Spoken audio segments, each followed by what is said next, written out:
Welcome, everyone. If you can please take your seats.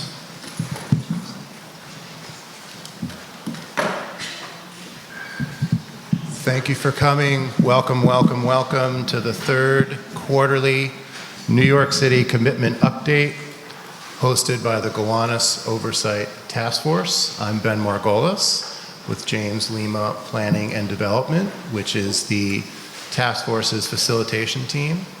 A big thank you to the administration, faculty, staff, students of this school for sharing their space, PS 133, and to Food Town for the donation of water and snacks. Most appreciated. So some quick logistics. The meeting is being recorded. That recording, along with a translation and a Spanish translation of the transcript, the presentation materials, the full list of questions asked and answered and submitted will be made available on the task force website, which is gowanustaskforce.net. If you haven't already picked it up, there's a meeting packet of information that provides useful information, including information about tonight's focus. Based on your feedback, the task force has worked very hard to make this and future public updates more centered on public engagement and interaction and deeper discussions around issues of interest and timeliness to the Gowanus community.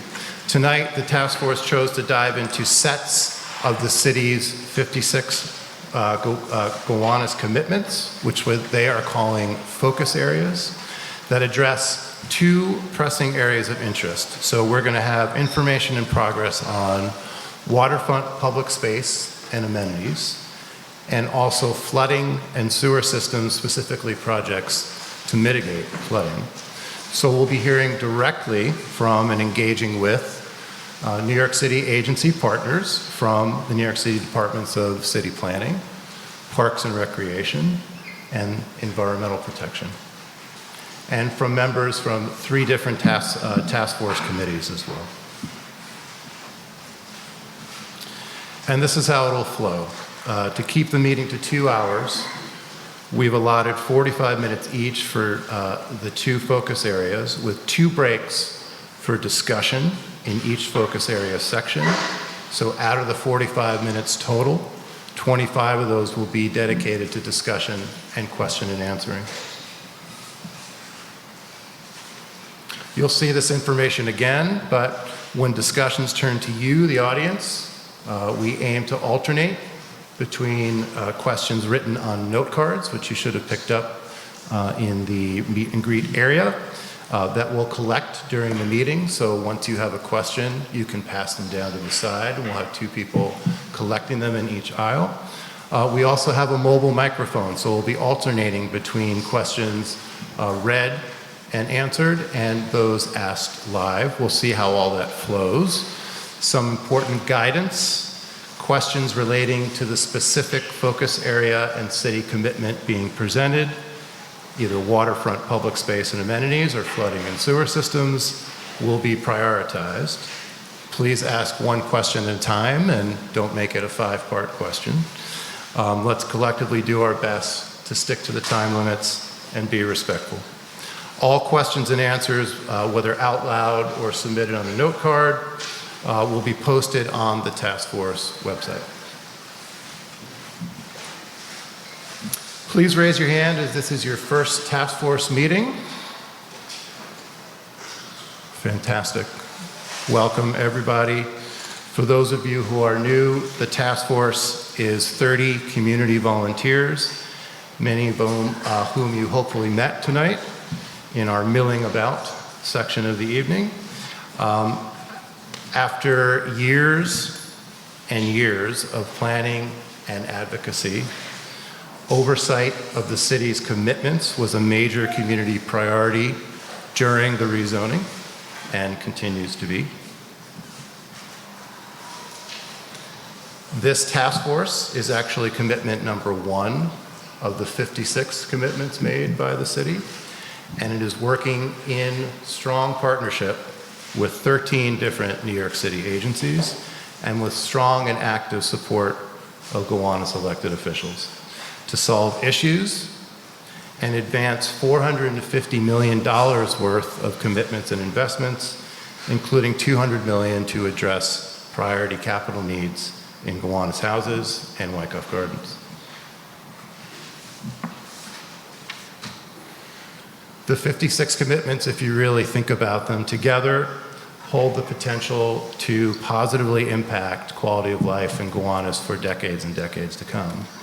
They are multifaceted, often requiring agency coordination, and are on different timelines, some of which are implemented over years into the future.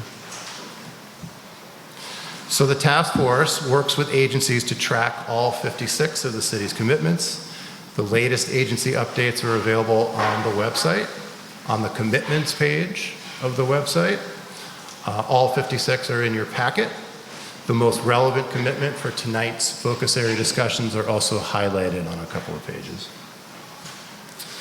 So let's get rolling and get into waterfront access and amenities on the Gowanus Canal.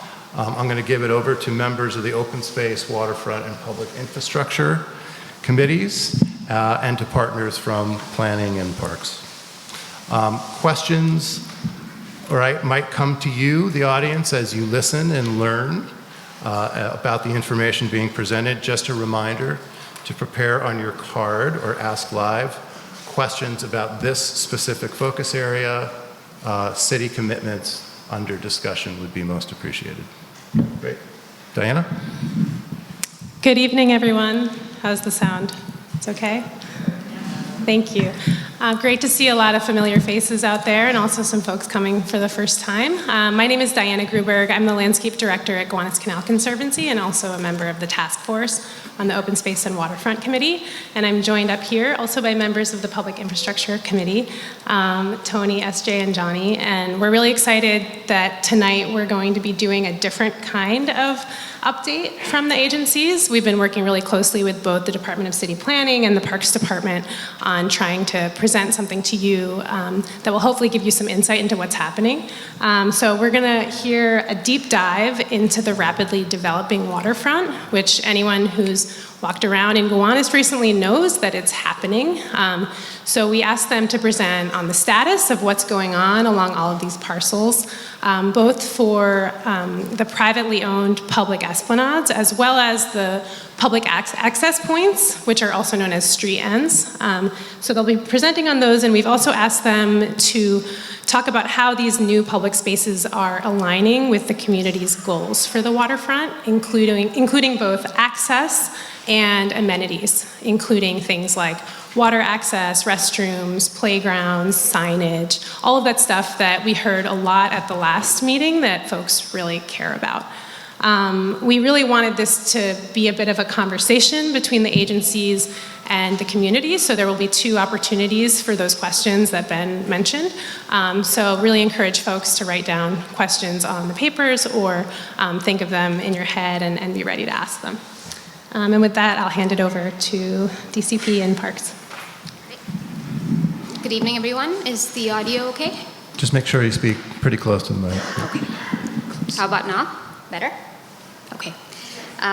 I'm happy to be here today. My name is Amrita. I'm from the Department of City Planning's Brooklyn office. I'm joined by my colleagues Emily Bachman and Fagi Golan. And we're also here with Elizabeth Ernish from the Parks Department. And we worked on this presentation for you all together today. And we're going to be splitting up, going over specific slides. I'm going to kick things off with a little bit of an introduction about the existing rules along the canal today, and then pass it over to my colleague, Fagi. So first, before we... I just wanted to share how waterfront zoning and public access requirements work across the city today. There are citywide rules that are applicable across New York City's 520 plus miles of waterfront, of shoreline, And there are special sort of, tools that are available in the zoning resolution. We call these waterfront access plans. And this gives us the ability to really tailor the regulations to a specific neighborhood. Here we have some examples of water bodies in New York City, different scales. You have the Harlem River, which is wider than the Gowanus Canal. The Gowanus Canal is, of course, in the 100-foot range. It's a small canal condition with a two-sided condition. And the Greenpoint Williamsburg waterfront, which is, of course, the East River, a much larger scale. So in these types of situations, we are able to tailor these citywide rules to suit these specific water bodies and the existing property conditions along these waterfronts. Next slide, please. So along the Gowanus Canal, we took some of these tools that are available to really kind of layer them onto properties along the canal. So typically with waterfront zoning, there are requirements for access along the shoreline. We call this an esplanade or a shore public walkway. And this is something that's required for all sites. Small sites or large, the size doesn't matter. And then for certain sites that are larger, there could be additional requirements that come into play, and these provide additional access that can be kind of tacked on, either closer to a street end or kind of widening those esplanades depending on the size of each site. There's also requirements for improving physical and visual connectivity from the upland neighborhood towards the waterfront and the new public space that's created there. So these are all tools that are available at our disposal, and we've kind of mapped this along the Gowanus Canal and the Gowanus Waterfront Access Plan. Next slide, please. So the WAP requirements, the WAP regulations include both requirements and incentives. Requirements are really intended to create a baseline standard for all public spaces and ensure that they're all designed to be inviting, accessible, and safe. So some of these tend to be things like clear circulation requirements and connections to public streets and sidewalks, a minimum amount of planting to ensure permeability, minimum grading requirements to ensure that they are graded for flood resilience considerations, lighting, and other sort of safety considerations such as guardrails, etc. So this applies across all sites. And then layered on top of that is a toolkit of options and design features that are available for property owners to choose from to further activate, program, and kind of create vibrant public spaces. So these are all kind of under the incentives bucket and are informed by a lot of what we heard during our outreach process as community priorities. People wanted to see everything from a more passive, quiet spaces for kind of immersive experiences, but also a lot of activation, programming, and activity as well, including like active recreation courts, play areas, etc.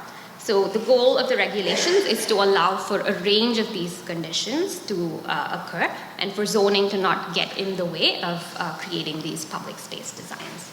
Next slide, please. So here's just a quick visual of how these different elements kind of interact. As you can see, the red callouts are all requirements. So these are all things that a specific site is required to provide. And then beyond that, there is some space available to kind of locate different types of programs. For example, in the area that we're calling an amenity zone, that could either be a play area, that could be a tot lot. So there's a little bit of a push and pull between what is required and what can be kind of accommodated on a site. So that's what we're trying to illustrate on this graphic.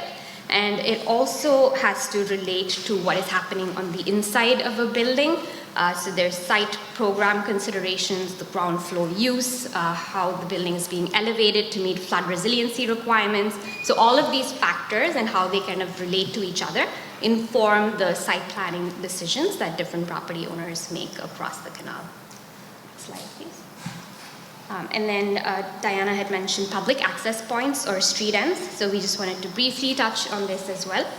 So along the Gowanus WAP area, there are roughly 10 street end points or public access points from the head end of the canal up to the Huntington Street area. And this has a range of conditions. The gray dots on this map are existing street ends that have improvements as part of the Lightstone 365, 363 bond development site. There are also, in the green dots here, the light green dots, proposed designs for public access provided as part of future private developments. These are required public access areas that they will be improving as part of their site proposals.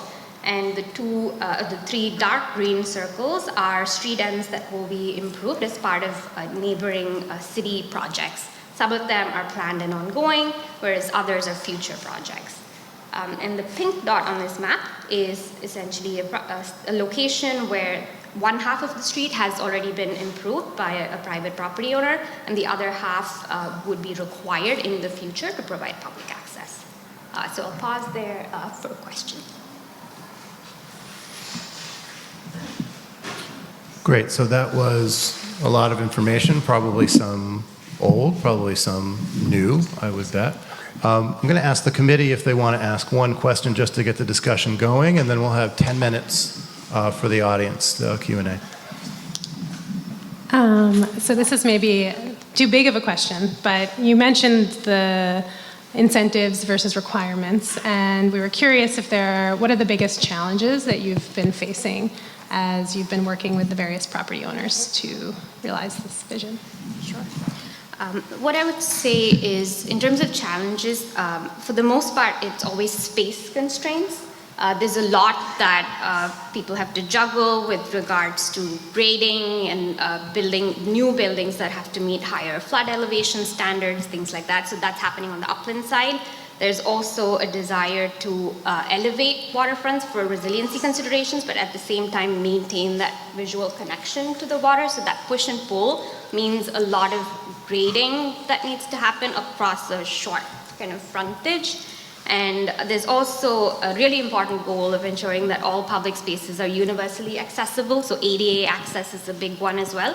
So all of these things combined, plus the minimum sort of things that we want to see in a public space, that is like basic seating, basic planting, all of that takes up space. So there's limited room for other considerations, and there's a trade-off conversation. That's been the toughest one, and a lot of the sites tend to be on the smaller side of things, and we have two very large sites, but the rest of them tend to be smaller, so it's definitely a conversation about trade-offs. I don't know, Sangeet, you wanted to add to that? Just to add, dog runs has been, a challenge, but we were pretty successful in citing 2, I believe. Mm-hmm. And again, this is really about this kind of push and pull about what's perceived to be a nuisance versus what could be really beneficial to a larger community. And from our perspective, and from a maintenance perspective, and also from Parks Department perspective, dogs that are in a dog run are not in the lawn. And so I think that that is a huge success, that we have that amenity throughout. That was a challenge to cite, but we had 2 property owners that were willing to do that. And so that kudos to them for the coordination and collaboration. Great, thank you. If you have a question and you don't feel like you want to ask it by raising your hand, please write it on a note card and it will be collected at either end of the aisle. But let's see hands of folks who want to ask a question or have a comment. Here in the front row. Hey, thanks. Loud, sorry. Just state your name. Warren Cohen, First and Bond. I live by 360 Bond. It looks really enticing, but I guess we're seeing 420 Carroll go up, and it looks like, I thought when we sold the plan through, when the community sold the plan through, there were 60-foot esplanades, so there was a minimum required length as well as setback.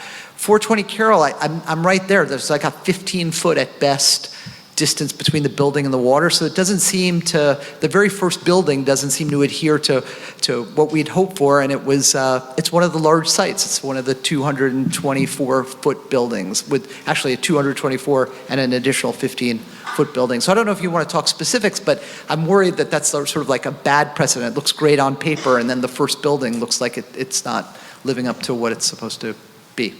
Sure. About that specific site, I can note that it has two different sets of requirements.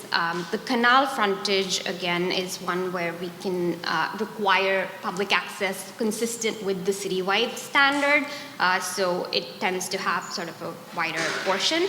But the other frontage is the future turning basin. So this is like a second layer of requirements that we imposed on the site because the turning basin it's going to be a new, exciting community amenity, and we felt that it's important to also provide public access there. So there's, again, the push and pull that happens on this site where typically you have a wider esplanade. You kind of get that stretched across this L shape. So again, it's a question of trade-offs. And waterfront zoning is also based on legal considerations and how much you can ask of a property. I don't have my colleagues from our council division here, but there are sort of takings considerations.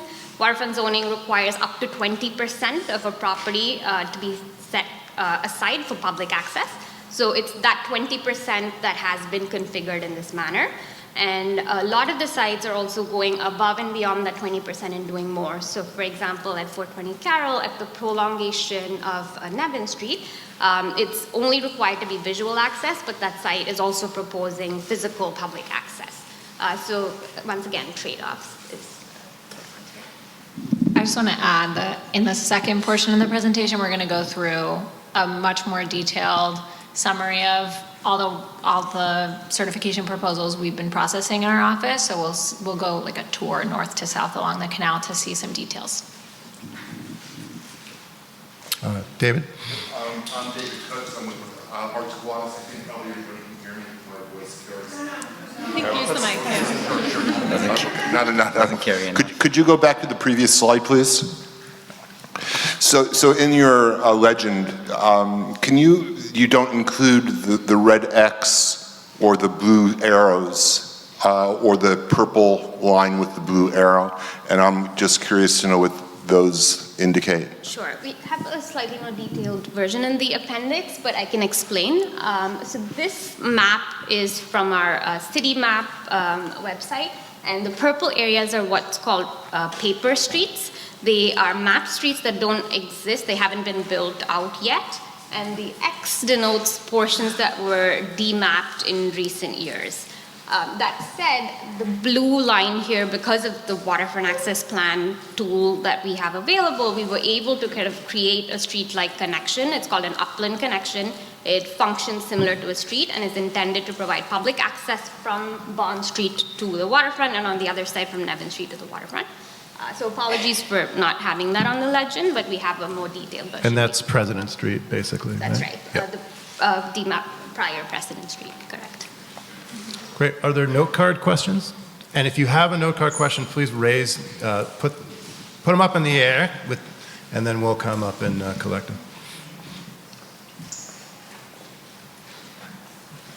Great. Thanks. It's like a game show. This is fantastic.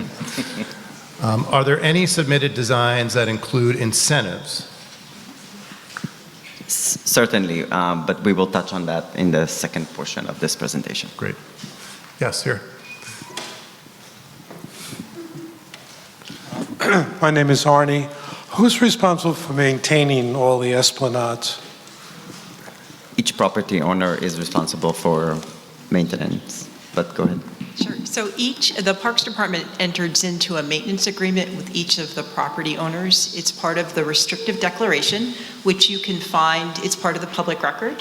You can go to the ACRIS database and look at the maintenance obligation that each developer that within the waterfront access plan is required to deliver. Does that make sense? Like the city has a contract with them and they will maintain the sites. And what happens if they don't maintain the So site? that's another very good question. In that document that I just cited, the restrictive declaration, there's a portion called, there's a clause that calls for a maintenance bond. And so each developer is required to deposit with the city a year and a quarter worth of maintenance funds to maintain that property in the event that they are defunct or go bankrupt. We haven't seen it happen, and it would be surprising, but the city does have the resources available to step in and maintain that property if that is the case. And amenities that are already in place, do they have anything? They're required to replace in kind. So if a bench is broken, they replace the bench. If a tree dies, they have to replace the tree, et cetera. Just, I guess, basic maintenance. Okay, I think we got to move on, but thank you. Fantastic questions. Any note card question collected? No? We'll go to this side of the room here. The same question. Can you state your about, name, please? Hi, my name is Makran Booth. I'm a Gowanus resident for around 25 years. A lot of Gowanus residents are waste pickers, or they are invisible but clear presence, because we have a lot of recycling and a lot of the garbage. Because Gowanus Canal is Gowanus Canal. So that kind of population, I see that a lot of these amenities which has been put forward, like the toilets, dog runs, they will be used by a lot of the residents. So keeping that in mind, I'm hoping that even though like these toilets and benches are in the private property, they would welcome, these green, recycling, invisible workforce. Maybe you can just speak to how the public accesses amenities on private property and where that's worked and where there's been some challenges maybe. Elizabeth? So the goal of the waterfront public access areas is that they function and feel identical to a city park. They're not a city park, but in terms of the design, the hours, the materials, we want it to feel just like Carroll Park or Borum Park, et cetera. And we do that through signage, we do that through consistent hours of operation and consistent programming. So I didn't quite understand your other question, though. You said something about recycling. We do have, there are recycling bins in city parks, and that's certainly something that we could extend to a public access area. But if you do you have a follow-up question? My question is very specific.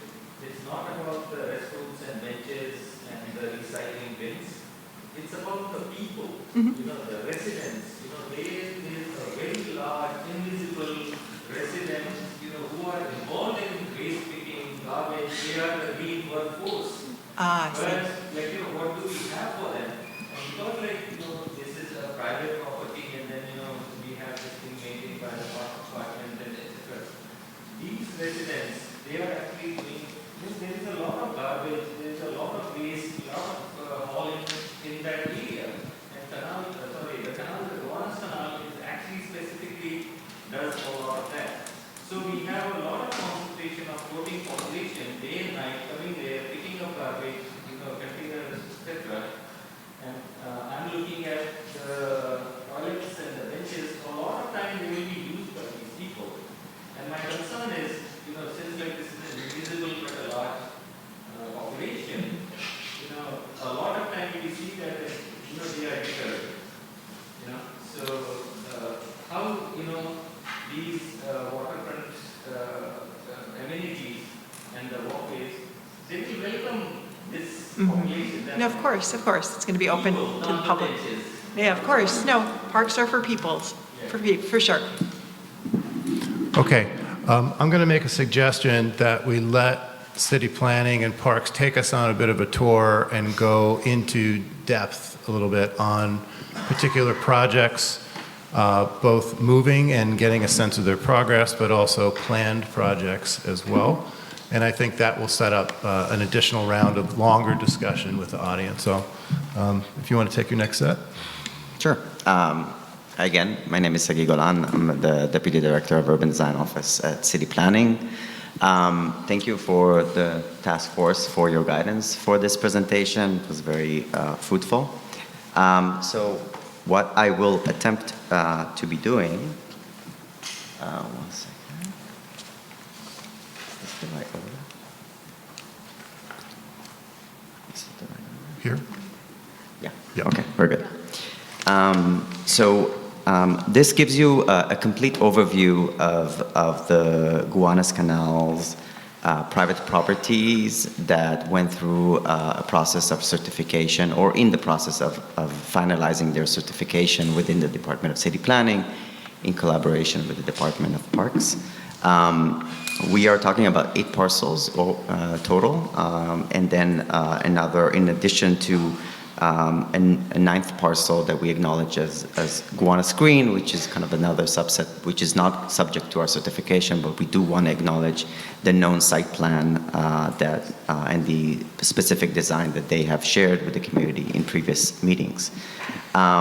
In total, the 8 parcels outlined in this map represent around 37 features, from water features that include an opportunity for people to engage with water sprays, play areas that include tot lots, activity for specific use like dog runs or skate parks, cultural amenities that include and showcase art installation or history, or an opportunity for installation, historical signage, ecological features that run the gamut, that include also get downs and outlook, design seating. Seating is, a really important amenity, and creating a variety of seating opportunities has been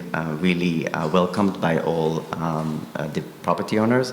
And of course, your passive green space. I will block this off based on 3 segments for this presentation, what we call the upper canal, the mid canal, and then the lower canal that includes the Gowanus Green area. Sorry. Okay. So in total, sorry, that's the next slide, right? You want me to do it? Yeah. Okay. Oh, okay. Let me do it. I'm good? Oh, boy. Okay. That one, there we go. Oh, God. Okay. So the Upper Canal, north of Union Street, this represents a really interesting interaction between the in construction, the water tank that serves as an extension of the park, of Thomas Green Park. And so parcel 1 on Douglas Street provides at the entrance of Douglas Street a gateway of sorts in the form of a sculptural gateway that leads you into an interactive water feature, kind of a spray shower type water feature that you can access, also a sensory garden, a grove with seating, and then what they call a scramble that lets you to a lower level. You can also see it at the Gross Street, that's one of the street ends. That's one of the conditions where 2 property owners had to kind of build their half. And so the Douglas Street parcel built a seating area with planting on their half, and then parcel 2, which is 267 Bond Street, built seating and planting on their half. Accessing from the Gross Street, you can encounter an art terrace, which we have an image of that soon.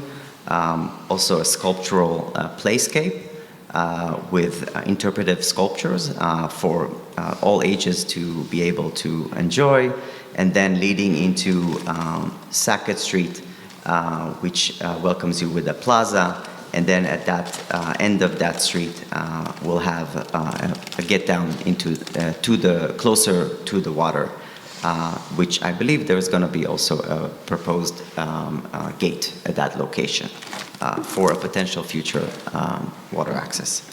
On the parcel 3, which is the same owner that was able to also coordinate the street and design, parcel 3 will also have a variety of seating areas, but also a historical interpretation, signage, and then also a picnic area for picnic tables.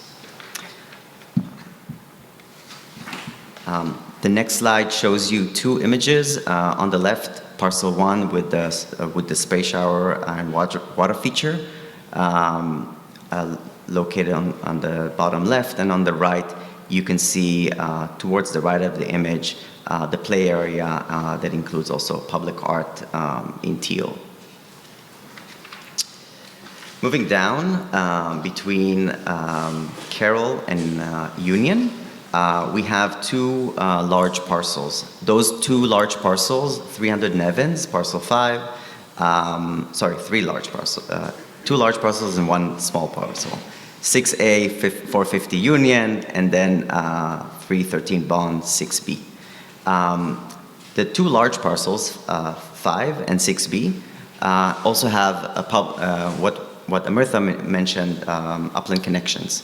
Those upland connections are actually designed as pedestrian-oriented access areas with robust elements of seating and also terraces leading into the buildings and also an ample amount of seating alongside it. Those are the elements that make the public feel welcome.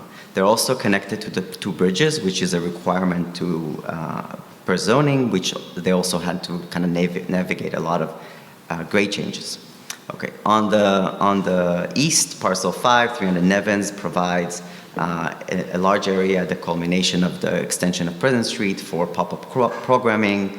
There is a proposed garden and another proposed garden. I think there is also some form of swings and an art feature as well. On the east, parcel 6A, 450 Union, is proposing a large plaza at the entrance of Union Street, which will welcome people from the bridge, an art feature, a seating alcove, and an overlook, including also historic interpretation. Parcel 6B will include an overlook, a plaza, an interactive art feature, a dune, an adventure play area for tots. This image shows you on the left the pedestrian-oriented pathway at the prolongation of President Street that is 300 Nevins proposing. So you can see the two levels facing the building that is proposed to be more retail and suggested Gowanus mixed uses, and then leading to the canal where you have the more pop-up event space at that location and a kind of a seating and eating area. And on the right, you can see the get down, which is going to be universally accessible and ADA accessible at the prolongation of their street end. Moving down, Carroll Street, the First Street turning basin to be daylighted in the future, and Third Street Bridge. We have two main parcels. 420 Carroll, which we mentioned, is really providing access, both visual and physical access to the future basin. They will have large, expansive entrance area at the entrance of Carroll, an art feature, designed seating and hammocks, and also a large feature of this design is also an overlook and a wetland feature within their Nevin Street extension visual corridor. Parcel 12A, 155 3rd Street, connection to the 3rd Street bridge. As you know, there is quite a lot of grade difference between the 3rd Street bridge, so the entrance is pulled more in towards the west of the site. So you'll have kind of a nice gesture to access the site, and they're using the adjacent area alongside the bridge for their proposed dog run. So as I was saying, hard to achieve, but great location for that use, and then also proposing a grove and design seating, including picnic tables in that area. On the left, you can see a picture of the proposed 420 Carroll Street wetland area, and on the right, you can see the proposed dog run as part of parcel 12A.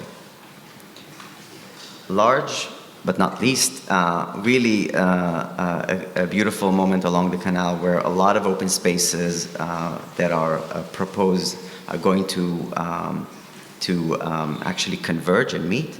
So from the salt lot, which is not part of waterfront certification, but is part of the tanks projects, the Gowanus Green, and the future park that is yet to be designed.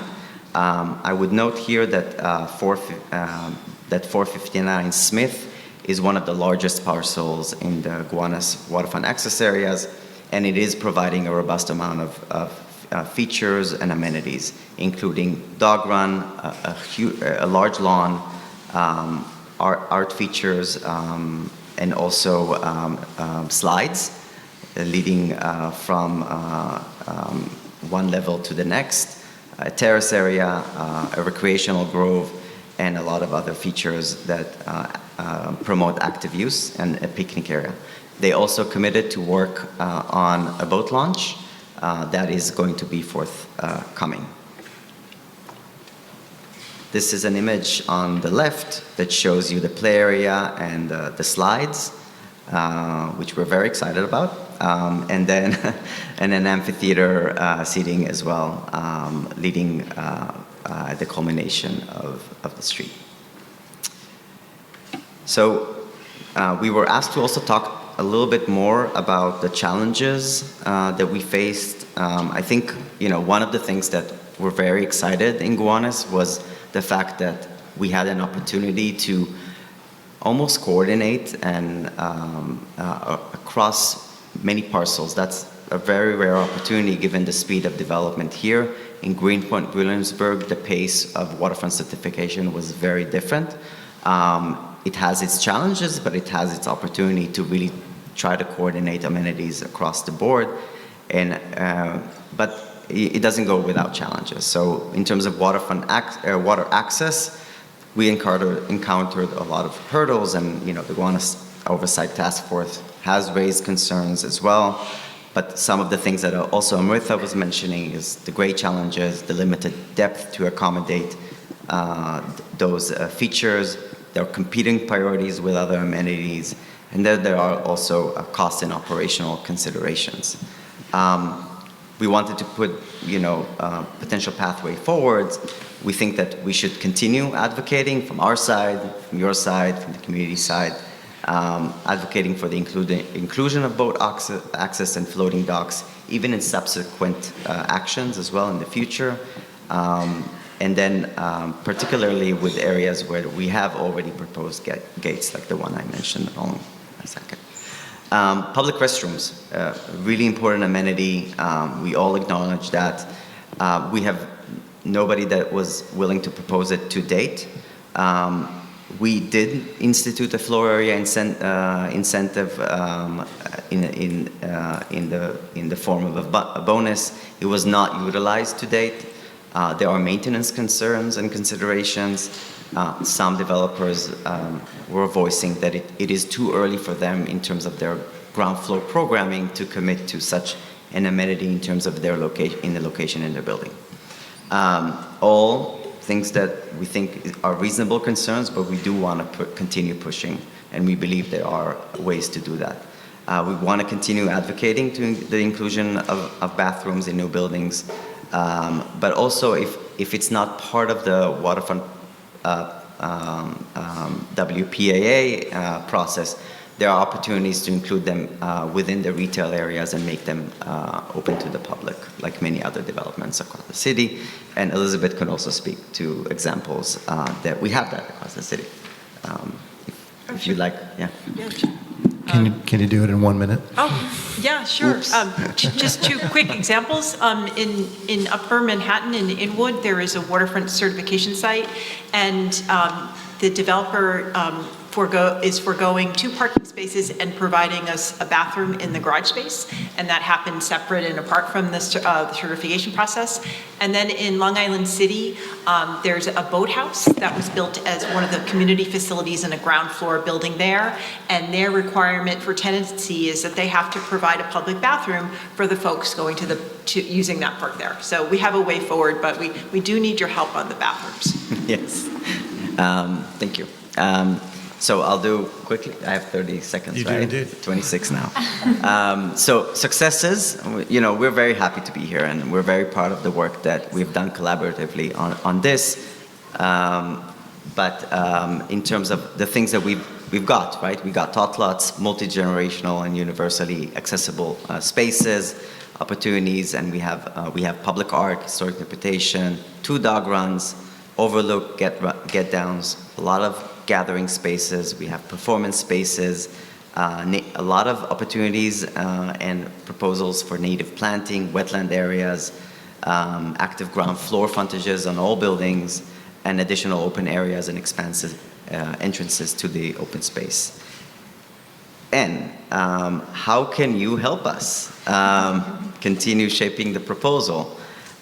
There's still opportunity to select artwork or historic interpretation elements for the feature sites, continue advocacy for future boat launch and boat access and floating docks, advocacy for restrooms, ideas for programming and stewardship. We are very much looking forward to collaborating with the future forming bid. And then suggestions for ground floor programs and tenanting. Thank you. Thank you so much, really. And a theme for tonight is there's so much opportunity still for the community to advocate, and in fact, a great need. And that's what the task force is here to continually push on. But your partnership has been fantastic and most appreciated. If you have written a question on a note card, or if you need another note card, raise your hand high in the air. I'll start with one that was passed up previously. Maybe the committee wants to ask a question first, just to get the discussion going. We have until about 7 o'clock, so a good 15 minutes or so. Yeah, just real quick, and thank you. I think it's really great for the community to see all of this work together. I know it's like many people in this room have contributed to that, so thank you.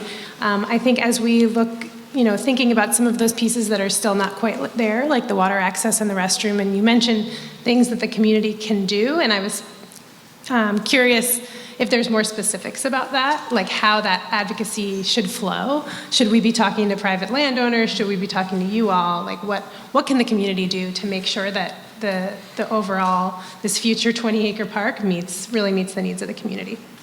I think you should absolutely reach out to property owners and solicit conversations with them about their current plan, their future plan, and possibility of water access. I think they're very, very responsive to those conversations, and we can definitely support and facilitate these conversations. We would like to. Hi, S.J. Avery. I would join in the thanks. This has been a very illuminating presentation. The thing that strikes me is that if you go back to a couple of the other slides, what we're looking at is a bird's eye view. And it looks terrific. You see the esplanade, you see what's at the end. But when you're a pedestrian walking down Bond or Nevins, you don't see anything. What you see is a big building. You have not necessarily any real understanding that there's an esplanade there, which is why the street ends become important. Right now, there's a real lack of any signage on those limited buildings that would suggest there is a public esplanade at the end of the road. Once you get down there, you'll find a sign. What are you doing, or are you all addressing this issue of how do you get people? We want it to be welcoming. We want people to understand that it's public and that this realm is not the purview of the people who are living in the new apartments. How can we start dealing with that in terms of welcoming people in?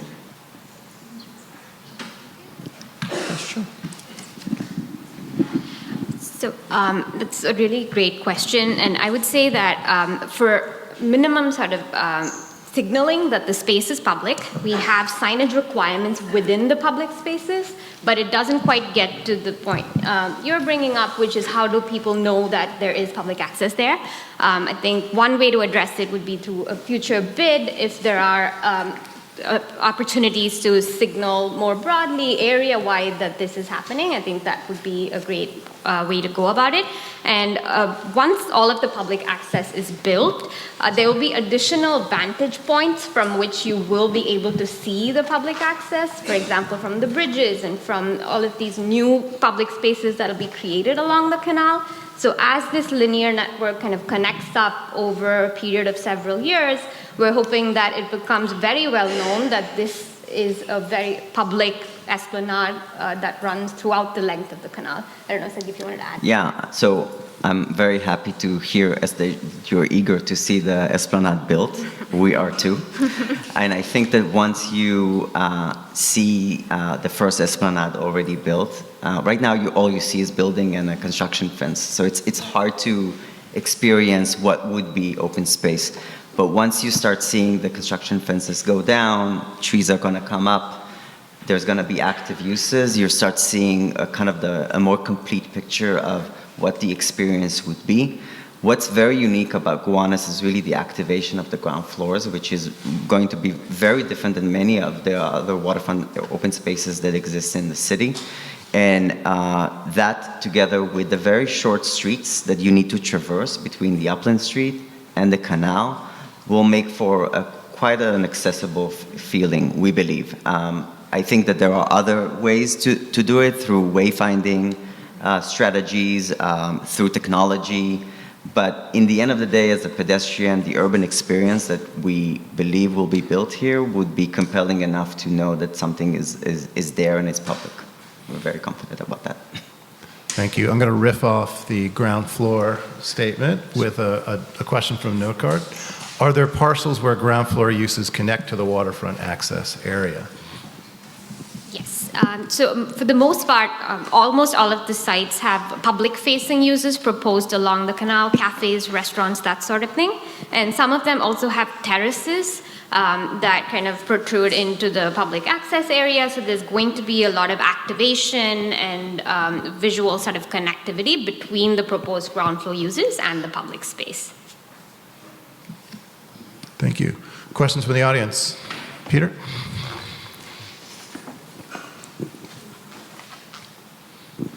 Hi, Peter Reich.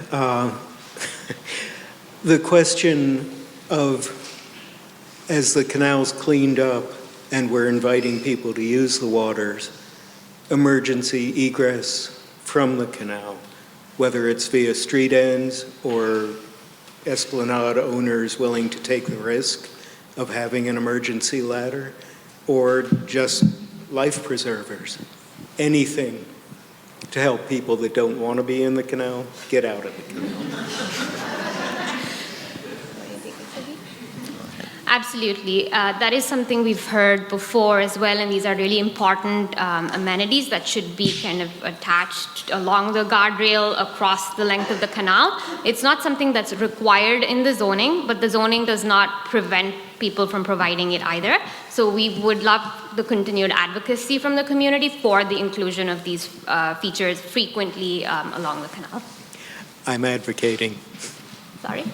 He's advocating. Oh, yes, thank you, Heard, and we completely agree with you as well.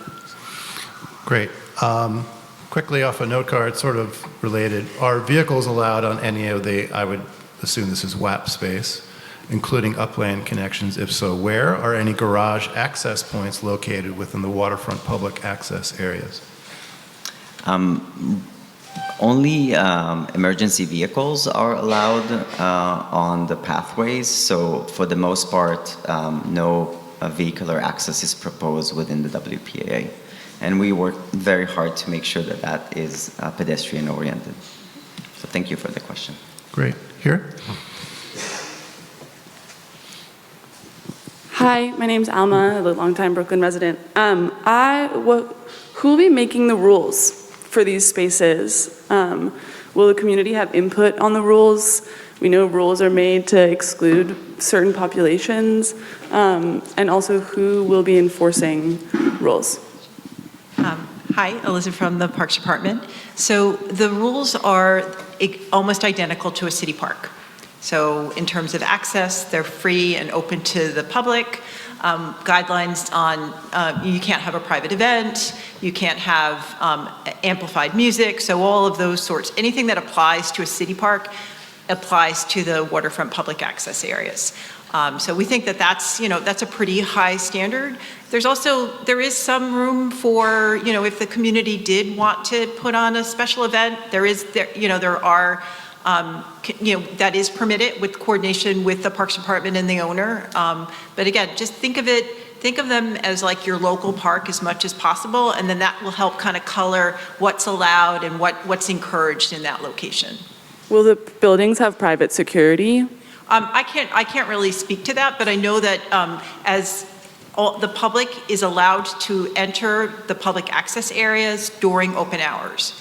And and if there's an issue with that, please reach out. I can give you my email or whatever, but that is absolutely, they are the same guidelines as the city park.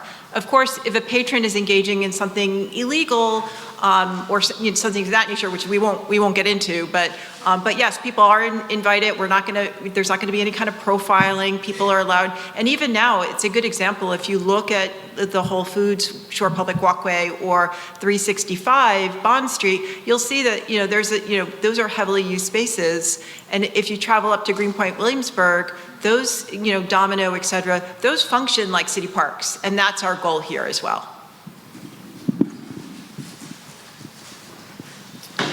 So I have slide 32 up on the screen. What is parcel 11? How would a person who falls off an overlook into the canal get out? I assume here at this location. This has happened at Domino Park.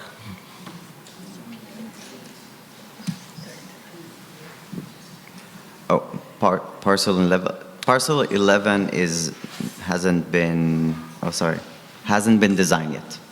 So that is a property owner that has not approached Department of City Planning. Whoever wrote, if you feel comfortable, whoever wrote that on a note card, do you want to refine the question? Yeah. Did you ask the question? Is it labeled? Oh, we can definitely do that once they come in. We can also try to connect the Gowanus Oversight Task Force with the property owner of that site. Question here? Is there any possibility for pedestrian bridges? That is something we would probably need DOT to respond to. That's something that we cannot at this point respond to. I think that there is also a navigation survey that puts the navigation of the canal right now at play, and that can determine, I believe, whether bridges are feasible over the canal or not. And also, I would say that as long as the cleanup is ongoing, also the navigation needs to be maintained. And so that is something that is more longer term in terms of its feasibility. But we definitely acknowledge that in many frameworks that we've done, and also in other the neighborhood plan that we've done, and we also acknowledge the lowlands plan that is also advocating for pedestrian bridges. Question from the note cards. What is the process for selecting artwork or historic interpretation features?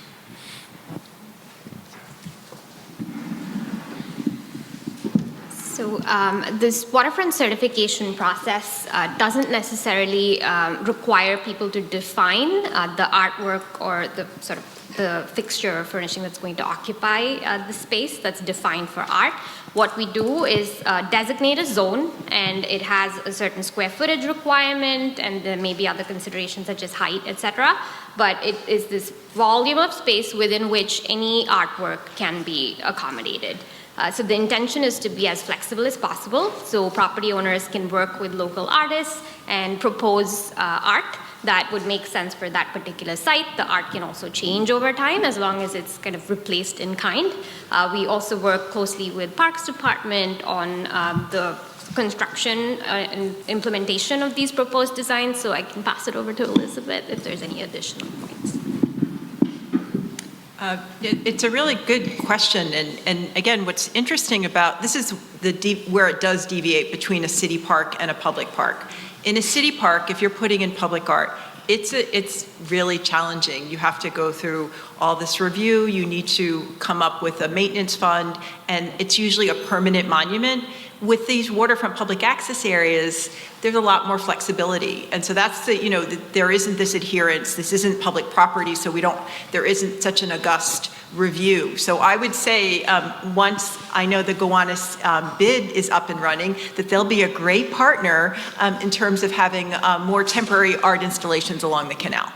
Can I jump in here as well? Arts Gowanus has also been in contact with several of the developers and the owners and are putting together a community kind of committee to oversee the art selecting and work directly with the developer to make sure we're utilizing local artists and engaging the community as much as possible in the selection process and all of that. So that's a process that we've begun and is ongoing right now. So, we're going to have a sign up on our website for people who want to be engaged and people who really are passionate about the art that's going to go onto these sites. Yes, and especially really getting the local artists involved in this. We want to keep, our organization, we really want to keep everything as local as we possibly can. Gowanus has been a historically arts neighborhood, and we want to make sure that we're utilizing the local arts community as much as we possibly can for all of these sites. So that's a specific commitment of the 56, and the task force is obviously supportive of this effort. One more question from the audience, and then we're going to move to the next focus area. Someone who hasn't asked a question yet?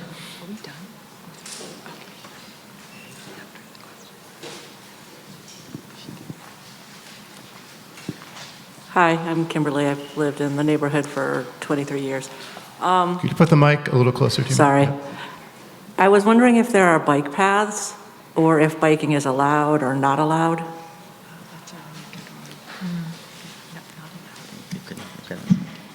So within the shore public walkway area, I believe you're required to walk your bike, but in the upland parts, we can kind of defer to our colleagues at DOT. There's a lot of planned work and ongoing work, so that will happen.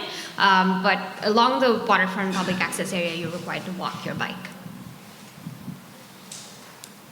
Fantastic. Really, really appreciate all the effort, the time, the partnership committees. Thank you so much for your work and volunteer work.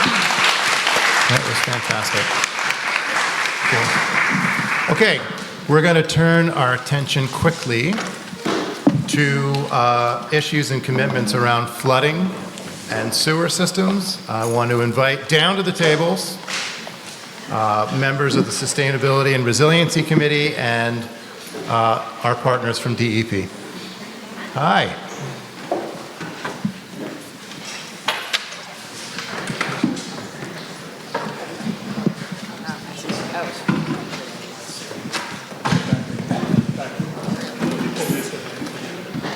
And if you need a new note card, could you please raise your hand as well, please?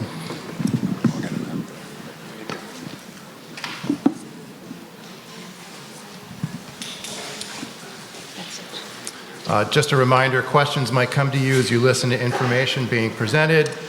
Just a reminder to prepare in your card or ask live. Please try and make questions about this focus area and relevant city commitments under discussion. Thank you.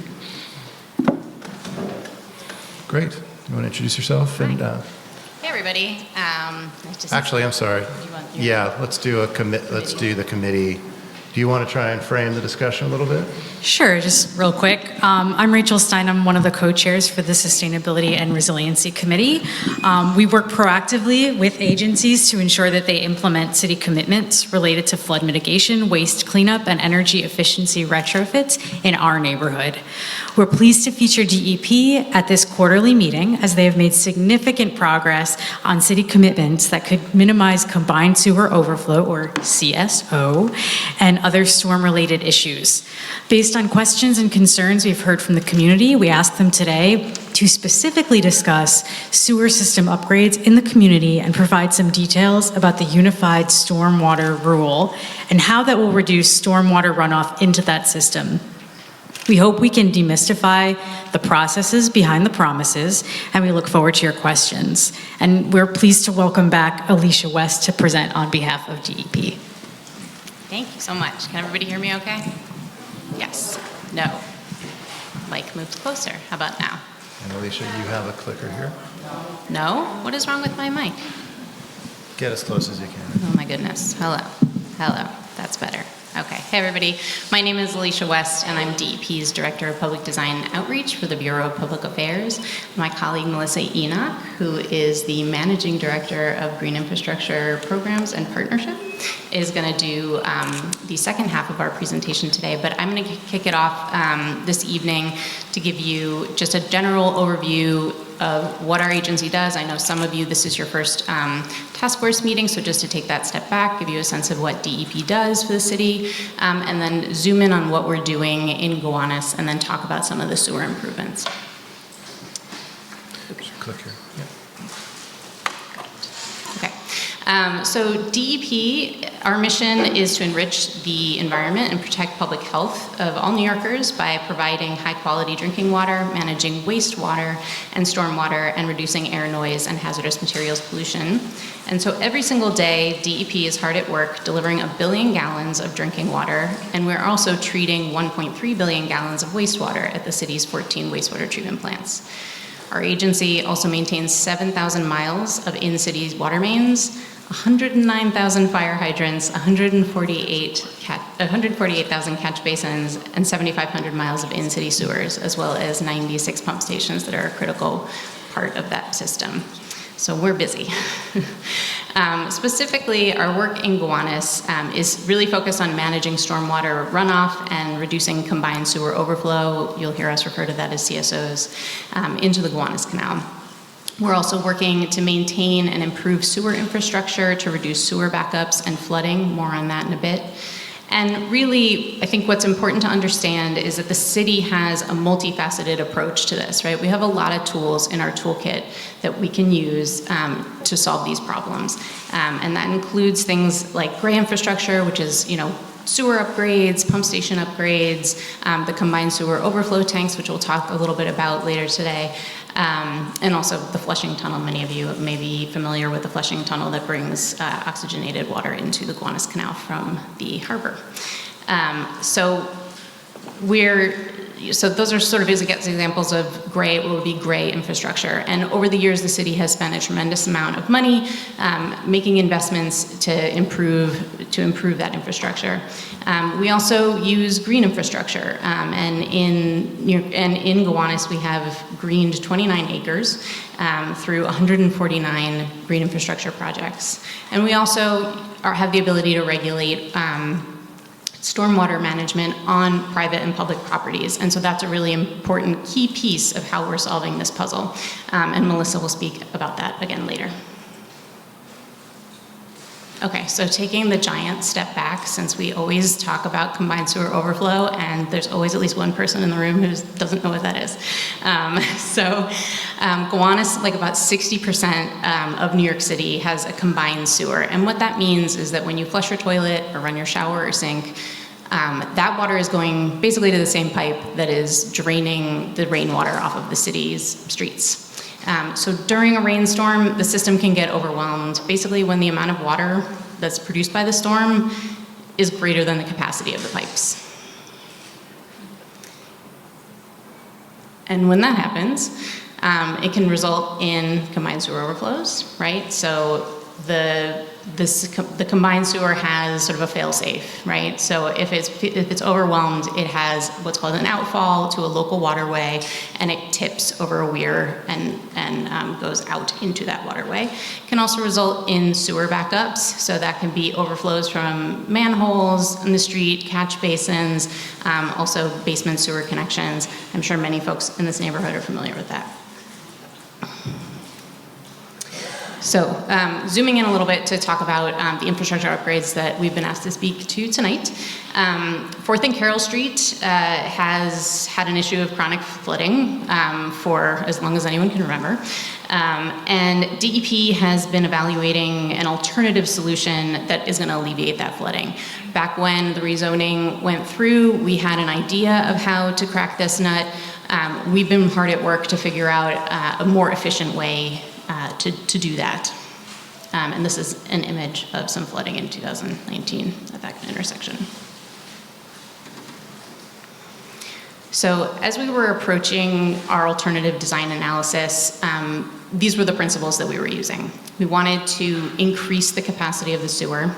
We wanted to lessen our reliance on pumping, which is a process that consumes energy. Essentially, most of the sewer runs on gravity, right? Just runs downhill. But at certain points in the system, in the sewer network, there are low points. And so in each of those places, there's a pump station.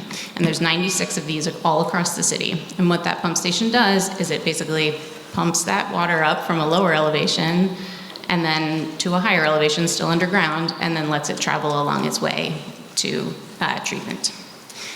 And then we wanted to also make sure that we were capitalizing on sewer work that was already in design and in construction as much as possible.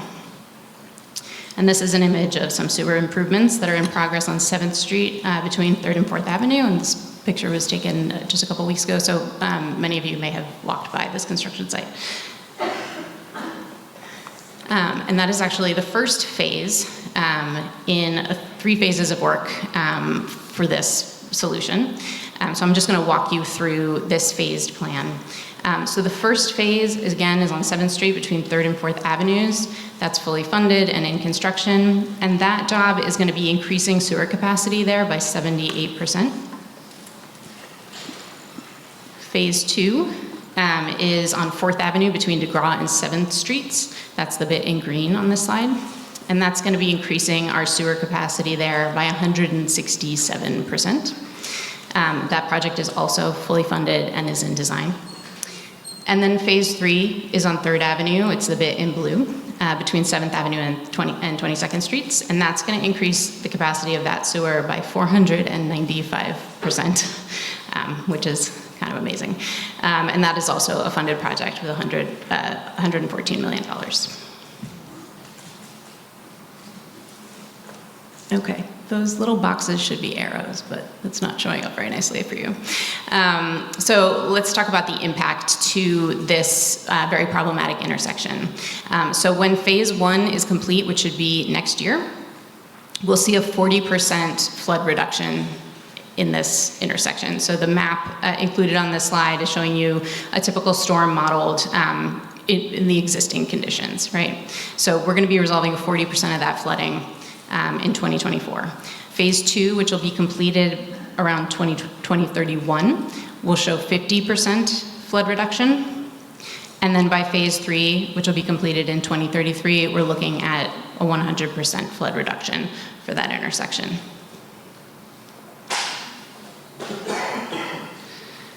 And then to give you a sense of the broader impact of those sewer improvements, right, the sewer is a network. So while it can solve problems that are sort of in an immediate area, when you make changes, it can also have a broader impact and improve things.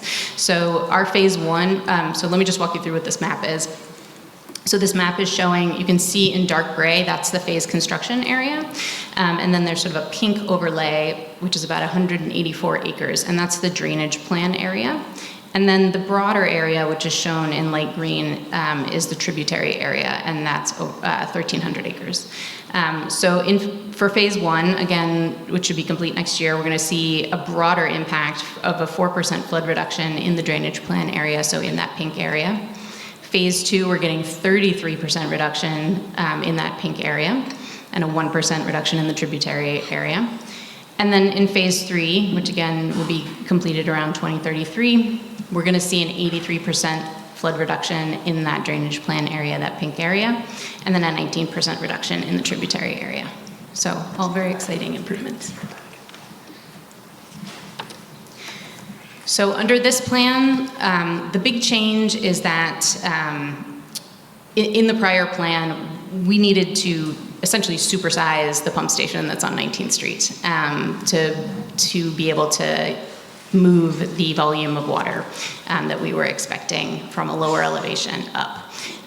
This plan, by increasing the size of the sewers, means that we do not need to upsize that pump station, but it will still be renovated to meet our updated safety and operations and resiliency guidelines to make sure that it's still providing reliable service.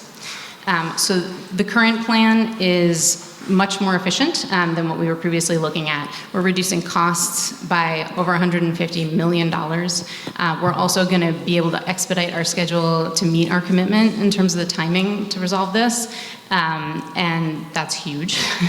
And we're also going to be reducing energy consumption overall, because again, if we have to pump this, like an insane volume of water in this pumping station, that's using a lot of electricity, right, to do that. The approach that I've described today is something that we're also looking to employ for the Bon Lorraine sewer, which is on the west side of the canal, and I know many of you have been curious about that. At least 4 people in this room have asked me about that at the last meeting, so I wanted to make sure that we highlighted it today. So we'll be back with more information about that, but our thinking will be similar as we approach that. Okay, so we can now pause and take some questions about the sewer upgrades. Great. I think the committee, do you want to frame this part of the discussion as well? I mean, I can maybe not frame it, but I can ask a question. There you go. So, I mean, I think, obviously we've seen many sewer projects that are not exactly like this, but many sewer projects in the neighborhood over the past decade. And I think there's sort of a varied understanding of what the impact of those projects have been, specifically the high-level storm sewer and the 9th Street work. Does DEP, work with property owners to understand, like, is basement flooding happening more or less in those areas? And, like, how is the efficacy of these projects measured? So you mentioned the high-level storm sewer project, which we just completed the second phase of over the summer. And so I think that's a really good example of how projects can solve different issues, right? Like the high-level storm sewer essentially is a relief sewer for the combined sewer. So it's only capturing stormwater, right? So what that means is that it's taking all of that volume of stormwater out of the combined sewer, and that means you're not going to have as much combined sewer overflow into the Gowanus Canal. Because remember, we only get CSOs when it rains. The sewer system can manage the sanitary flow, I think double the sanitary flow. So high-level storm sewers, they're working to working to reduce the amount of CSO going into the canal, but they also had an added benefit of managing the flooding that you see in the streets, right? So the high-level storm sewers had about a 10% reduction of flooding at 4th and Carroll. So we sort of see these sort of co-benefits for these projects. Your question about talking specifically to property owners about what they experience, your best resource, if you own a home or live in a home and you're having sewer backups in your basement or issues, please call 311 and report it. That is the primary way that we can track these things, and we use that data to make plans. So call 311, get as specific as you can, or go on the website or the app. I have to say, the people who work at 311 are really wonderful and lovely to speak to every time I call and complain about something. They're extremely helpful. But again, that is how we track things, so that data is very useful to us. I'm going to guess this is a question that multiple people have in their mind. For the flood reduction predictions, how are you accounting for increased volume of water via rainfall with climate change? And what predictors are you assuming with sea level rise? So the first part of that question, so the modeling that produced those percentage reductions is based on a typical storm, right? So what we consider a 5-year storm, which I always find that a little confusing, but just your typical storm, right? We know with climate change, we are getting bigger storms, more frequent storms, and that's why this sort of multifaceted approach that DEP is taking to solve this problem is so important, right? Like we can only make the sewer so big, right? Like there's only so much room underground that we can use. So we have to use other tools to solve the problem.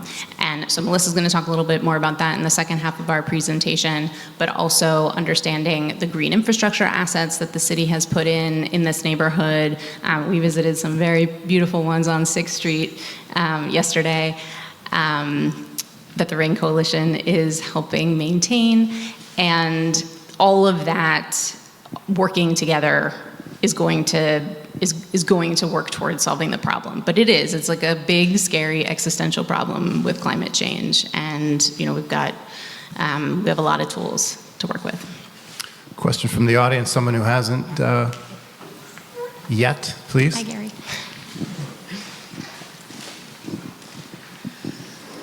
Hi, Gary Francis, captain of the Gowanus Dredgers. The canal has suffered greatly this summer from CSO events and the closure of Flushing Tunnel for the remediation work. But it's really shown us how much CSO goes in the canal and in trying to create data, understand the problem. I've been doing water quality testing for the past month or more, and it's horrible. I would like to ask if there is a larger monitoring program in order to understand the true effects of what's happening with CSO and all these upgrades in the canal. If we can have a buoy system that is full spectrum, everything, temperature, ORP, DO, EC, total dissolved solids, pH, all of the real data to understand what's happening, because the data I'm getting is far below federal mandates. So if anybody wants to know the data, just follow me on Instagram. I am Stand Up Virgin. I do it on my own because I don't want to throw the dredgers under the bus, because sometimes I get a little upset. Thanks, Gary. Thank you for that question, Gary. So I know this has been something that we talked a little bit about at the CAG meeting on Monday. So I can speak on behalf of the city, obviously, city employee, and not on behalf of DEC or EPA and what they're doing. We do monitor dissolved oxygen in the canal. While the dredging is happening, my understanding is that we have not been able to test in the sort of upper towards the head end of the canal. But we also have a monitoring program which we've worked out with EPA, and EPA has some very specific criteria for what we're monitoring and when.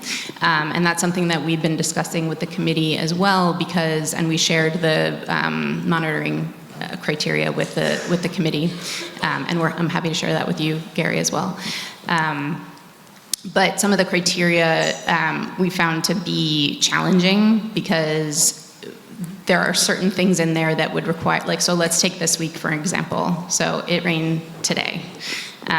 There's a requirement in the criteria that stipulates that it would have had to have had 48 hours of dry weather before we can mobilize to take a sample. We haven't had 48 hours since the last time it rained, which was the day before yesterday. We had one beautiful day this week, right?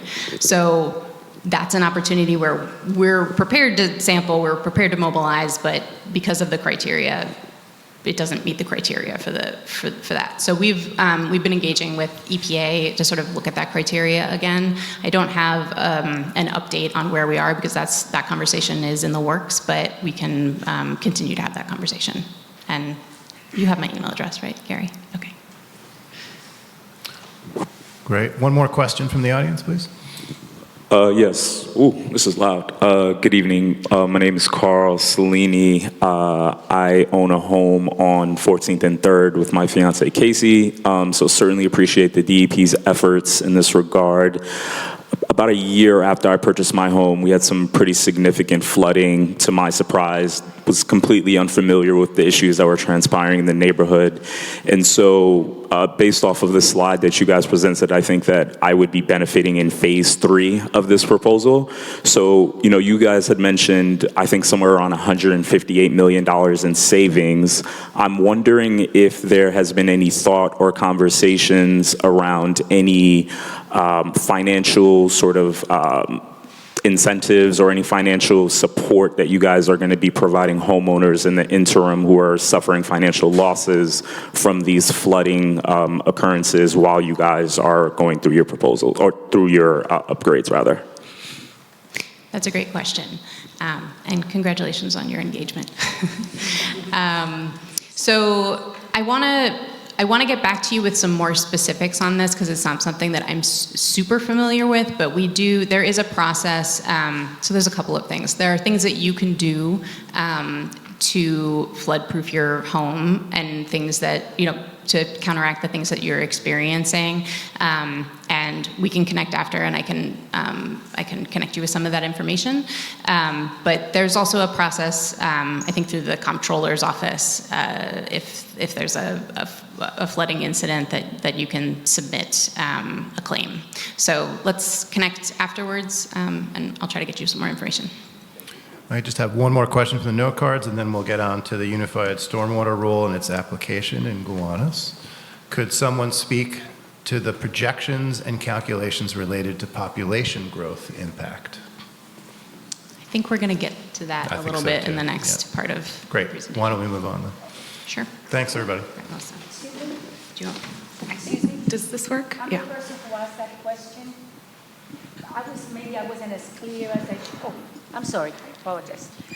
I'm the person who asked that question, and maybe it's my failure to have been a little clearer. I was looking for a more concrete answer as to what population growth is being used. Is it 5%, 10%, 15%, 20%? Is it yearly? Is it by decade? Something a little more that one can follow. Thank you. I don't think we have that data on hand, so we can circle back. City Does planning? City planning? You can look it up. We have the reasonable worst case. We're going to get you that information. Thank you. Okay. Appreciate it. Yep. All right, can everyone hear me okay? Great. Okay, so I think many of you are aware that we've been working really hard on updating our stormwater regulations over the years. This was a 3-year effort that we did in the agency, working with other city agencies, real estate representatives, builders associations, also looking across other cities. And in 2022, we modified our stormwater regulations to increase the amount of stormwater that's required to be managed on all redeveloped properties in the city. That includes publicly owned land, it includes private property, it also includes elements of our public right-of-way as well with street reconstruction projects. So Alicia did a good job talking about what happens during wet weather events within combined sewer communities like Gowanus. We had quite a few objectives with our unified stormwater rule, but one of the big ones was to reduce combined sewer overflow in the city. And so we promulgated these new regulations, and in addition to that, we put out a design manual for the real estate community and their designers to follow. And it's not just a guidance document, it's actually codified. It is in the New York City rules. It's part of Chapter 19, where our stormwater regulations lives. Everything in this manual has to be followed to a T. It was something we didn't take lightly. There was a lot of pushback about codifying a manual because it doesn't allow you to make changes without going through a public process, but we decided to do it because we didn't want any loopholes. We wanted people to have to follow these regulations, so that manual has to be followed to a T. And we work closely with our colleagues at the Department of Buildings to also enforce the rule. So how does it work? There's 2 primary triggers for the Unified Stormwater Rule. if a development project disturbs 20,000 square feet or more of soil, meaning they are actually digging, excavating, or disturbing 20,000 square feet, or adding 5,000 square feet or more of new non-permeable area, that project must retain 1.5 inches of stormwater runoff on the property, right where it falls. The second trigger is any project that requires a connection to the city sewer. That's anybody in the Gowanus redeveloping a property that's not directly discharging to the canal. If they're redeveloping their project, they're very, very, very likely to require a new connection, or at least a recertification of the existing connection to the sewer, which means they trigger our stormwater regs. If that happens, there's an additional amount of volume that must be retained or detained on the site and then slowly released into the sewer system. So again, there's a lot of benefits to our stormwater regulations. We did this for citywide water quality objectives. We have separately sewered areas of the city where we benefit from managing stormwater, and we have combined sewer areas like Gowanus where we also benefit. It's an essential tool for reducing CSOs. It's sometimes hard to think about, but redevelopment is really good for wet weather objectives. So we have a lot of existing development in the city that hasn't been turned over in a really long time because we do have such a slow redevelopment rate. Those properties are not managing stormwater as efficiently as they can be. So when they redevelop, we can capture them. We can get them to come up to higher standards now that we know so much more about how our sewer systems work and what triggers the CSO, increasing precipitation, and just in general, how to do it. And that's why we modified our stormwater regulations. So in our environmental impact statement for the rezoning, we estimated a net decrease in the CSOs into the canal by 5.42 million gallons annually with the full build out. That is in conjunction with the rule, the new CSO tanks, and again, just the full build out of those properties. That's the volume, Alicia did some quick math, that's the volume of 8 Olympic-sized swimming pools. So it's quite a bit of CSO reduction as a result of this rezoning. So we got a question about how to think a little bit more clearly about how an actual site would go through the Unified Stormwater Rule and what the benefit from one site might be. So we took a typical site that our colleagues at City Planning provided us with when we were looking into our analysis for the Unified Stormwater Rule. And we wanted a site that presented a challenge that would require critical thinking and use of our manual. The manual has a very strict hierarchy for implementing green infrastructure practices. So in combined sewer areas, all developers must first look at vegetated retention practices and then move down this hierarchy to non-vegetated detention practices based on their site constraints. So here we took a site that is lot line to lot line. 100% of the lot is covered by the building. So the biggest constraint here would be space. So in that case, a developer and their design professional has to go to the manual, they look at the hierarchy and they say, okay, I can't do a rain garden in my parking lot because I don't have a parking lot.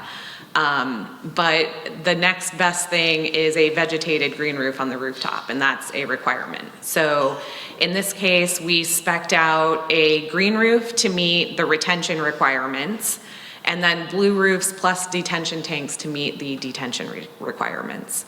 So every feasible rooftop space on this property is well utilized. We included, it's kind of hard to see from this, yeah, sure.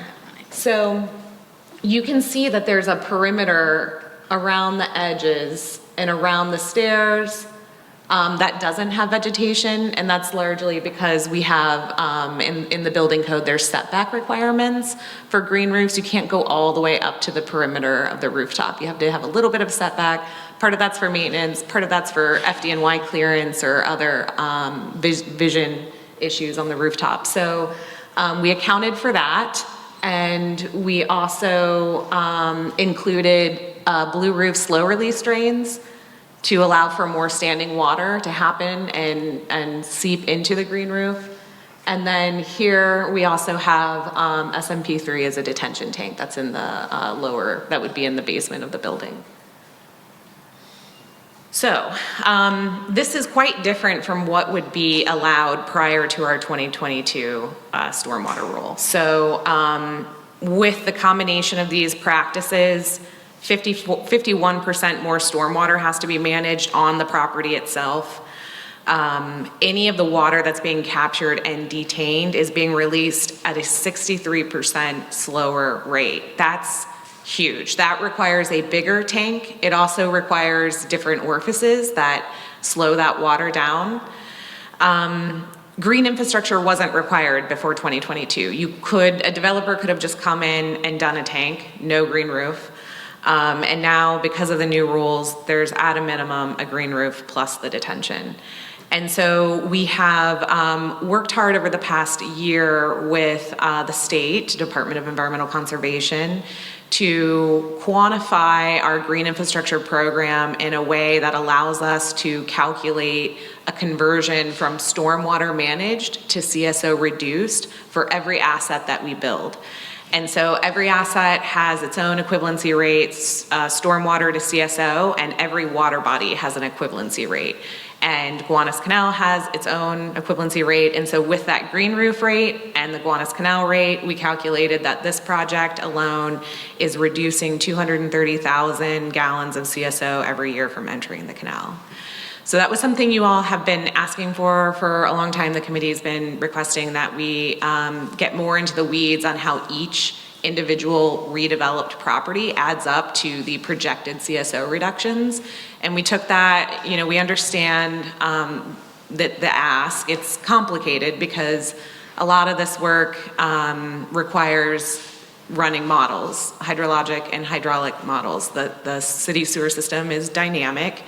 And anytime you do a hand calculation, it's just a snapshot in time. It's just a moment in time. It's one event. It's one project. It's, all the systems are kind of static. And so modeling this info gives us the ability to kind of capture it and fine tune it and understand it a little deeper. But in order to present this information in a way that is translatable to water quality at an individual project level, we did work on these equations and we'll continue to use that information to report back to you all.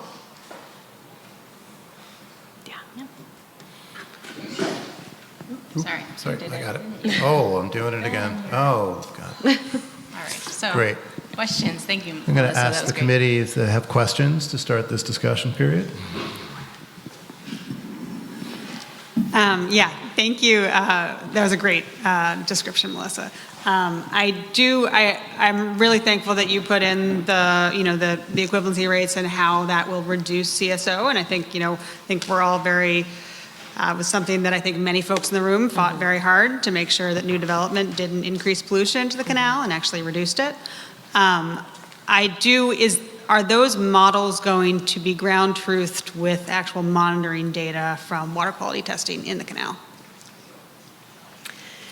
Yeah, that's a good question. Our green infrastructure program will have post-construction monitoring requirements down the line. We're implementing through 2040 the Unified Stormwater Rule as a part of our program. And we will need to validate our models over the years. And so, we constantly get this question. The Unified Stormwater Rule has been in place for a year. Let's remodel the Gowanus sewer shed. But we haven't really had enough development yet to make a dent in those models. They're not that sensitive. You need to have, more change and more assets and more of our other infrastructure projects to start really understanding what's happening. So we're going to continue to refine those and integrate the data that we have as we go. Great. Questions from the audience? Oh, hi, Lynn Newman. This is kind of dovetailing on what Andrea was asking. So it's maybe a part two of that question, and then also potentially an advocacy around this issue. So we've all walked by a rain garden that is not doing its job because there's no plants in there, right? So a green roof doesn't do its job if it's not well maintained. So here we have, you know, a well-intentioned program, and so I'm curious if there's any monitoring or anything written into the Unified Stormwater Rule that that is somehow monitoring the maintenance of these, so to make sure they're doing their job. And if not, then how do we get that in there? Yeah. Really good question. So projects that are constructed as a result of our Unified Stormwater Rule are required to get a maintenance permit. That is something that the property owner is tied to, and it's approved by our permitting team. So the maintenance permit can't be approved until there's a maintenance plan. The maintenance plan has to lay out the steps that the property owner will take to maintain the asset, like that green roof. We give some guidance in our manual, but it's really meant to help people jumpstart their maintenance plan. Then we review it and we approve it. We grant the maintenance permit. And then there is an annual certification by the property owner that says they followed their maintenance plan. And then every 5 years, they have to have a licensed engineer or landscape architect certify that the asset is still performing in the way that it was intended. So it's pretty robust. I mean, that was something we got a lot of pushback from, you know, not just private landowners, public landowners as well. It's a lot of work, but we're relying on this rule really heavily for water quality and for, you know, sewer capacity. And so we have to make sure that what we're communicating is indeed going to happen, and that can only happen with maintenance. So it's a good point. Great. I think we have we're good on time, so I'm going to take a little bit of a step back. And I get a feeling that multiple people have this question still in their mind. What does, say, a 40% reduction in flooding actually mean? Does it mean a 40% reduction in instances of flooding? Does it mean a 40% reduction in inches of water whenever it does flood? Something else? Basically, what does 40% actually look like? So my understanding of that, and Melissa, correct me if I'm wrong, is that the puddle shrinks by 40%. And I think one of the helpful things, I would have loved to have animated that slide for you all to have the puddle shrink, but that was a little bit beyond our capacity, unfortunately. But yes, puddle shrinks, yeah.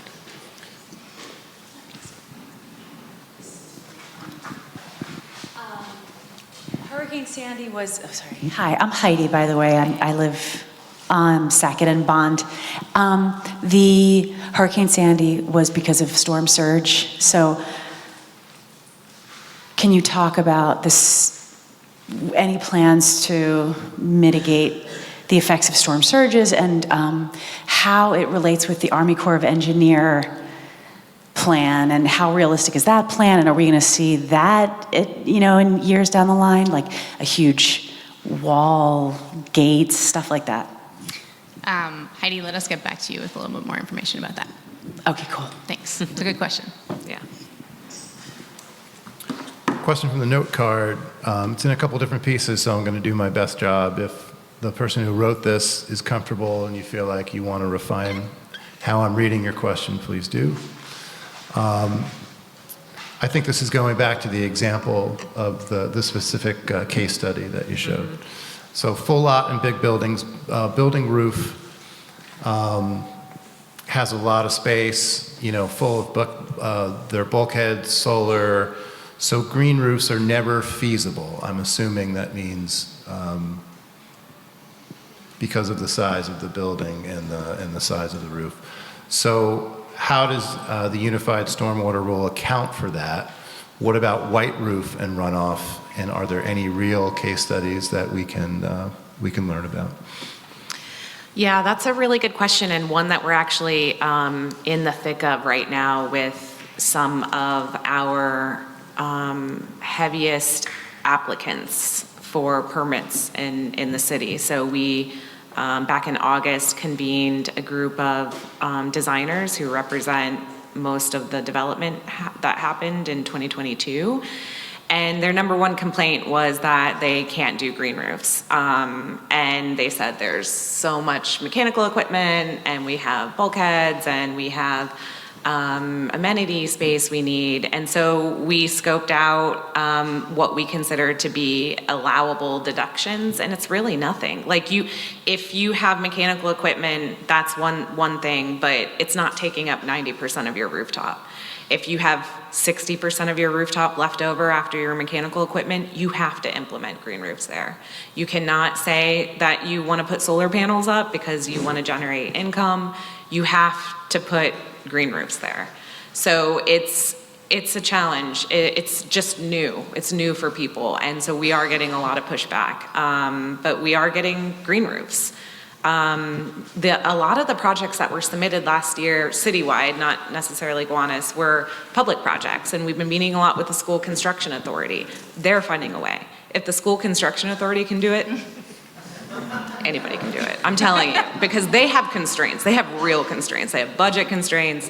They use their rooftops for things, sometimes too. It's not just private developers that want to use their rooftops. So it is a challenge, but I think part of it is just showing people how to do it. So that's one of the things we're trying to do a little better, is putting out more creative guidance documents and doing like brown bags, coffee hours with DEP permitting team on Friday mornings at 9, things like that. So we're hoping to get more info out there. We're happy to help. So Great. let us know about coffee. We like coffee. Okay. And the question about how can we look at real sites, we wanted to do a real one for you all in Gowanus, but we don't have any with their final permits yet. And there's a lot of things that are in flux, and it doesn't feel appropriate to do it while they're still changing some of their designs. But we will do that for you all when we get some final designs and show you a real example from your neighborhood. Great, most appreciated. Another part of that question is white roof. Because green roofs are so cumbersome, and you already said that. So two issues. One is the stormwater, and the larger the collection, and then other is the heat island effect. So while green roofs are very romantic, but they are never seen anywhere and never work, white roofs are very, very workable. So what do you think of that? Can you define for everybody a white roof? It's just that the roof, when it comes to rainwater, protecting the roof, we see that they are all black because it's like tar and things. So when you have a white roof, which is just a simple reflective paint, most of the heat is reflected. So it also protects from the heat island effect, So this is very, very simple and practical and doable. While green roof don't work, and even if you can actually put green on the plan, practically you cannot maintain it, and then also fire department will require access area around the bulkheads and mechanical equipment. Practically even if the green roof is there, you cannot access it. And how does it actually work on stormwater? So that's the question. Okay. Yeah. Well, thank you. Yeah. And when are you joining the task force? Yeah, I mean, white roofs are a really, really great tool in the city's toolkit and landowner toolkits for reducing urban heat island and also increasing the longevity of your rooftops. Unfortunately, they don't manage stormwater in the way that we need to manage stormwater. And so the purpose of the Unified Stormwater Rule is to implement stormwater management practices. And green roofs are a really good tool in a constrained city where you don't have a lot of site level opportunity. And yes, they are difficult to place if you have a lot of things happening on your roof, but you will always have some space on your roof left over, even after setbacks, even after mechanical equipment. And some amount of green roof is better than none, and that's the angle that we're taking. And the maintenance is actually not that intensive. If you're doing a simple, extensive green roof with a sedum plan, it's really not that. After 1 year of establishment, it's very minimal. manual. And we've constructed over 80 green roofs ourselves, and we monitor those. We check to see soil erosion. We do all kinds of things. We've done some urban heat island reduction studies, and you can get a similar reduction in urban heat island just from green roofs as well. And so the way they work is dependent on the type of system. You have some green roofs that have soil media where stormwater is retained, some is slowly drained to the roof drain, but some is also retained in the soil and then evaporated off through the plants. I see you shaking your head, but they work. And then we also have other systems where you have a tray of water that sits under the green roof. It acts like a blue roof with plants as well. And then there are really simple rollout mats called Zero Floor. They have less benefit of a system with 4 inches or more of soil, but we also like to see those as well. You can still have some plant pallets in a 1-inch soil depth. So there's a lot of different types, and I know that they can be challenging, but we're seeing more and we have to do more. And there's a lot of buildings in the city that have no other option for stormwater but green roofs. Question in the back. Thank you. Does any of these stormwater management practices have a gray water component?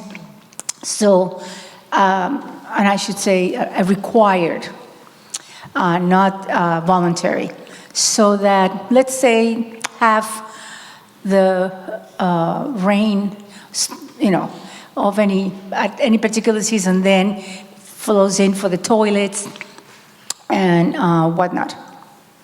That's a really good question. So our manual has a hierarchy, as I mentioned, that shows the stormwater management practices that we want people to use. And those are the practices that manage the most stormwater and manage it in a way that meets our city goals.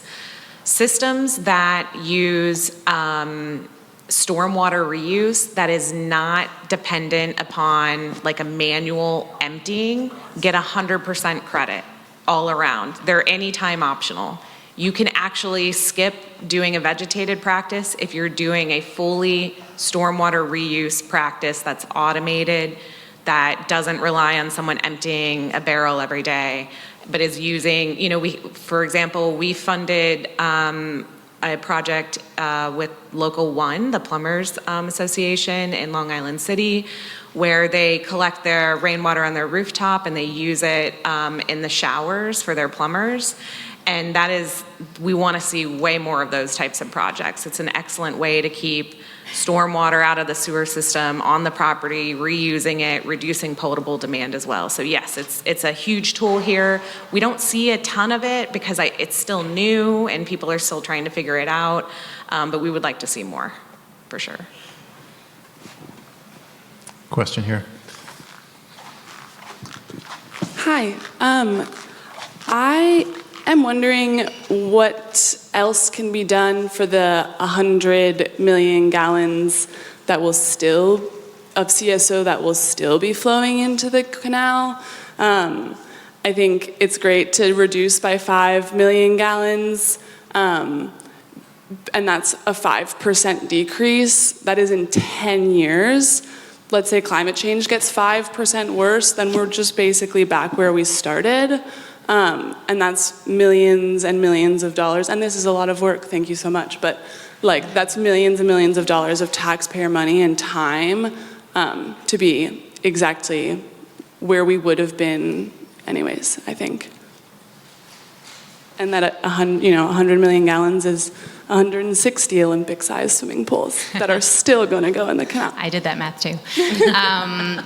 Yeah, I mean, this is an existential crisis that we're all trying to figure out, right? And as I said, it's the multifaceted approach that is key here.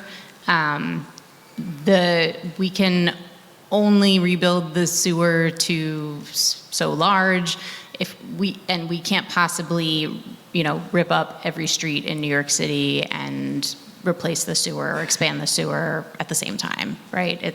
Or over time. It's just the cost associated with that is outrageous. And so we have to think of different ways to get at this, and unified stormwater rule is a really important one because we all share in this situation and we all have to work together to try to come to a solution and try to make it better, right? And so making sure that the city is doing everything that it can, that private developers are doing what they are required to do, and kind of coming at this at a bunch of different directions, that's the best plan to try to resolve this. Now, it's not, like you said, like we're dealing with climate change. It is real, but all of this is continued city commitment and continued city thinking outside the box to get at this solution. So I definitely, we hear you. It's something that we, think about all the time. I think the task force also thinks it's what can private residents also do, right? We're all in this together. Yeah. Hi, my name is Lisa, thank you. This is a sort of an ignorant question, but after sort of these reductions, what is the projection for continued CSO runoff into the canal, I guess? It's 100, right? 100. It's 100, yeah. Yep. So right. Sorry, was that not into the microphone? It's 100 million gallons, yeah. But right now it's 363 million gallons a year. So yeah. Can you say that one more time? Right now there's 363 million gallons a year, and after all the work that DEP is doing, but specifically after the sewage tanks, it'll be 100 million gallons a year. Committee, one final question, if you would like. You good? Great. Cannot thank you and DEP enough for being tremendous partners. Thank you for the committee for all of your incredible work. Just a couple of closing comments. And thank you, everybody, for being a part of this process and a huge part of this process. So all questions and answers, whether you ask them out loud or put them on a note card or send them in to info@GowanusTaskForce.net in the next couple of days, will be uploaded to the website in a couple of weeks. Obviously, agencies need some time to be able to answer your questions thoroughly. We'll send out a reminder and also some other communications when the recording and meeting materials and then the full Q&A have been posted. Agencies obviously need, in October, the task force will share some very exciting news about their website and some improvements that they're constantly making and working on in terms of making, especially the commitment tracker and the way that you interface with the task force through the website, much more engaging, much more from your perspective as residents and visitors and workers in Gowanus. And they'll provide an update on any task force membership opportunities also in October, November. But should note that anybody can join a committee, actually. So if you're interested in joining or supporting one of the 6 committees, which is really the organizing principle for the task force and how work moves forward, send us a note at info@GowanusTaskForce.net. The next quarterly meeting will be in mid-December. A date will be set and sent around to everybody. Thank you so much. Stay healthy. Continue to be a part of this process. Continue to support it. And we'll see you at the next meeting. Thanks so much.